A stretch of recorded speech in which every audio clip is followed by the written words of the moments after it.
Welcome to Tantra Lounge, Sex Talk Radio.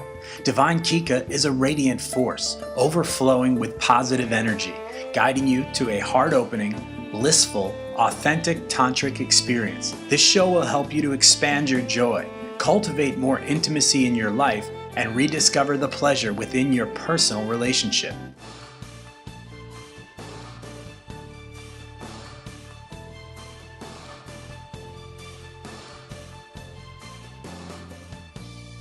Things to talk about, but being that you're I would say, the outlet, the expert I turn to when I need advice, and you've taught us all so much, I thought today's show, I would bring up a very taboo subject when you're in a relationship, only because you don't, as a man, you don't necessarily know how to approach the hormonal cycle.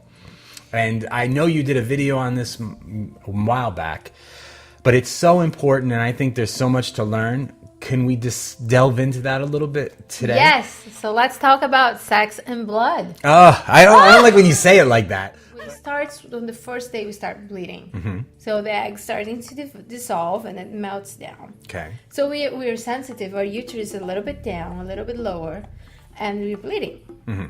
Our sensitivity is way up. Our hormones are up. We feel a little more tired. We have a little less energy. Okay. Yet we are... as a priestess, as a woman, like if we do any prayer or any intention that we send out to the universe, like anything that we really want to manifest and create at that time, we have so much power.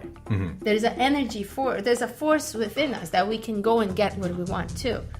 But at the same time, we're very sensitive. And it's interesting because in the traditional shamanic, like the sweat lodges, they wouldn't let a woman go in if she was with her period. Really? Because she would draw in the power from the whole thing. In a sweat lodge? Yeah, like the ceremonies. Okay. A woman in the period, they could not go into the ceremonies for Native Indians. I didn't know that. Because they thought that the woman would be too powerful and she would draw the energy to her. That's 7 days after the day the period starts to 7 days. That would be the period where she's cleansing everything that she... letting go, and she moved. That's when we throw away furniture. We go, I want to sell this house. Or you no longer stay here. You're gone. That might be the time she tell you that. Yeah. And then she'll call you back and I didn't mean it. I really didn't mean it. So imagine this whole cycle of emotion and sensations that the woman is having through 28 days to feel the egg dissolving, to the new egg come out, to the new egg start to walk out, and then finally the egg come out. There's this whole cycle for a woman to go through and understand her emotions. Now for a man, that cycle happens in between ejaculations. Is that right? If a guy is ejaculating every day, do you think he has the potential to feel what's going on with him in his life? Do I think he would? I would say if he did every day, I would say yes. Don't you? Why wouldn't he? He's just like, he's not processing everything. So you're saying he should, if the longer you go without doing the more that, in touch you're going to be with your feelings. well, I'll be damned. I would gather it's that, because you know how when they say when after sex a man is, ready to just cuddle and speak, like either go to sleep or he'll talk and, a little more... a little less sexually driven and more emotionally centered, I think. So I thought that's what would be if the more you release, the more you come back to your emotional center. Oh, actually not. Not at all. Okay. See, I don't know. Yeah, a man that holds his ejaculation longer, he becomes more sensitive and more in touch with his emotions. Well, I'll be damned. The process to me, which you bring up here, is that in 30 days or in 25, however many days the cycle is, every month your body is going through this process of refining itself and getting... I feel like that's why women are more complex beings than men. Whereas a man, it's pretty much black and white. There's so much gray area with a woman.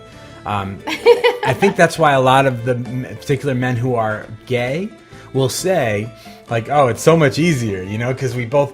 But it's certainly, I think, I love the complexity of a woman. I love that. I mean, sometimes it's tough, but it's also part of what makes a great relationship is like it's like a puzzle, you know, you have to kind of put pieces together. It's not just, you know, put it on auto drive and it goes from A to B. You almost have to work at it. And I think that's important. Otherwise, what's the point of being in a relationship at that, you know?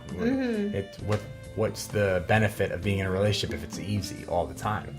So, but I find that what you're telling me to be extremely informative, and it's exciting to look at it in a positive way, as opposed to, as you said, the public perception is always, it's a bad thing, stay away, they're being mean. But there's something in here that is saying run towards it as opposed to run away from it. Right. Which is very, very new information for me and for most guys, I think.